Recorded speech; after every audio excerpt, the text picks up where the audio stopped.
आपको पता है कि हर साल लाखों लोग दुनिया भर में इम्पैक्ट होते हैं ब्रेन स्ट्रोक से।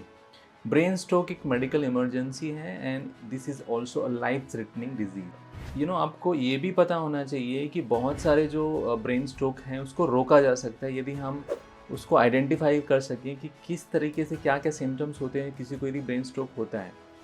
और ये आइडेंटिफाई करना इज़ वेरी क्रिटिकल बिकॉज आप जैसे उनको आइडेंटिफाई करेंगे देन उनका ट्रीटमेंट फास्ट हो सकता है और रिकवरी भी फास्ट की जा सकती जिससे आप उनकी जान भी बचा सकते हैं। और यदि सही समय पे उसका इलाज नहीं किया गया तो इस life threatening also. This is doctor Amit Shrivas, मैं फिजियोथेरेपिस्ट एंड हेल्थ कोच। मैं इस वीडियो में बात करने वाला हूँ how to identify and check if somebody have brain stroke and what are the things you have to do to prevent brain stroke. हमारे पास बहुत सारे ऐसे पेशेंट आते हैं जिनको पैरालिसिस है, जिनको स्ट्रोक हुआ था and paralysis is life threatening and life long suffering disease. तो आइए हम जानते हैं कि ब्रेन स्ट्रोक होता क्या है। ब्रेन स्ट्रोक होता है कि ब्रेन टिश्यू में आपके ब्रेन के अंदर ब्लड के प्रॉपर सप्लाई ना होने से, ब्लड की कमी हो जाने से होता है।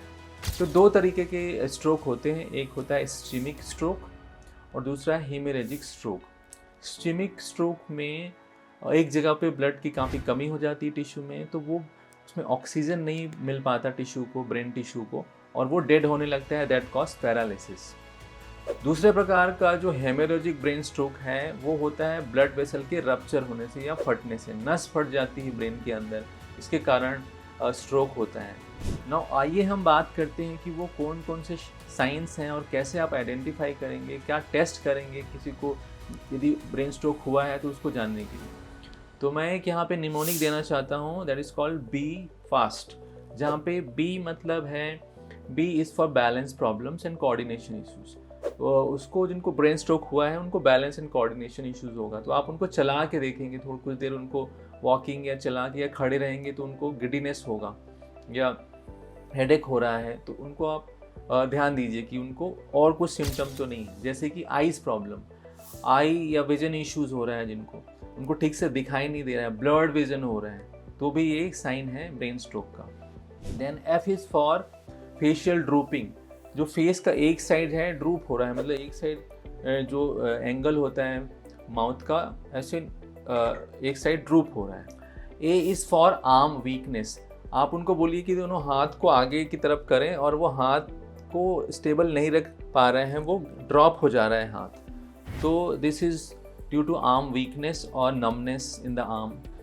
तो S is for slurred speech, उनको स्पीच में प्रॉब्लम है, ठीक से बात नहीं कर पा रहे हैं, तो उनको एक सिंपल सेंटेंस दीजिए को बोलने के लिए। यदि वो ठीक से बोल नहीं पा रहे हैं और आप समझ नहीं पा रहे हैं वो जो बोल रहे हैं और उनमें कुछ इस तरह का जो सिम्टम दिख रहा है सारा, जैसे कि balance issue, eye problem, face problem, arm का वीकनेस, ये सब प्रॉब्लम यदि दिख रही है तो this is the time to call emergency. जल्दी से जल्दी इमरजेंसी ट्रीटमेंट के लिए आप उनको लेके जाइए। जितना जल्दी उनका ट्रीटमेंट शुरू होगा उनका रिकवरी और बेहतर होगा, और यदि बहुत लेट हो जाता है तो ये लाइफ थ्रेटनिंग डिजीज़ भी है, ये आपको ध्यान रखना बहुत ज़रूरी है।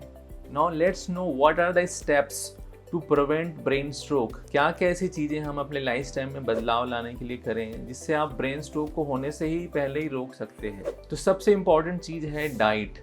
आपको बैलेंस डाइट खाना बहुत ज़रूरी है। Balance diet means fruits, vegetables, whole grains and all carbohydrate, vitamins and minerals का जो भी कंपोनेंट्स है फूड का, वो सभी बैलेंस अमाउंट में लेना बहुत ज़रूरी है every day.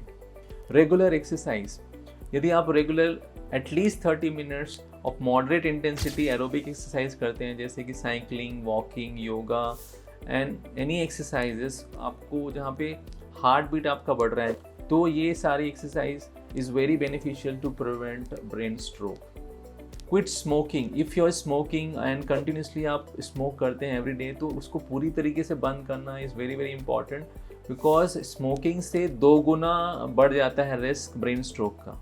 If you are taking some medication and if you having hypertension या बीपी आपका बढ़ा हुआ है, डायबिटीज़ है, हाई कोलेस्ट्रॉल है, और इससे रिलेटेड कोई भी तरह का आप दवाई लेते हैं, तो उसको आप रेगुलर लेना बहुत ज़रूरी है। I have seen lot of patient come to us who are not actually taking this medicine regularly, they are in the risk of brain stroke. And जिनको जिनको ब्रेन स्ट्रोक हुआ है उनसे भी पूछने पे यही पता चलता है कि majority of them actually were irregular in taking the medications. Limit alcohol, यदि आप अल्कोहल कंजम्पशन करते हैं तो मॉडरेशन में it's okay, but if you are taking too much everyday alcohol is a risk factor for brain stroke. तो इस video को आप ज़्यादा से ज़्यादा लोगों को शेयर करिए और उनको बताइए कि क्या साइंस होते हैं, किस तरह से आप लोगों को आइडेंटिफाई कर सकते हैं जिनको स्ट्रोक है और उनको सही समय पे इलाज के लिए भेज सकते हैं। आपको किसी प्रकार का कोई क्वेश्चन है ब्रेन स्ट्रोक से रिलेटेड तो आप उसको ज़रूर लिखें कमेंट बॉक्स में, उसके बारे में हम वीडियो बनाएंगे। नेक्स्ट वीडियो में हम बात करने वाले हैं ब्रेन स्ट्रोक के ट्रीटमेंट के बारे में, उसके मैनेजमेंट के बारे में, उसके फिजियोथेरेपी इंटरवेंशंस के बारे में, what are the exercises and rehabilitation interventions we do in brain stroke. तो see you in my next video.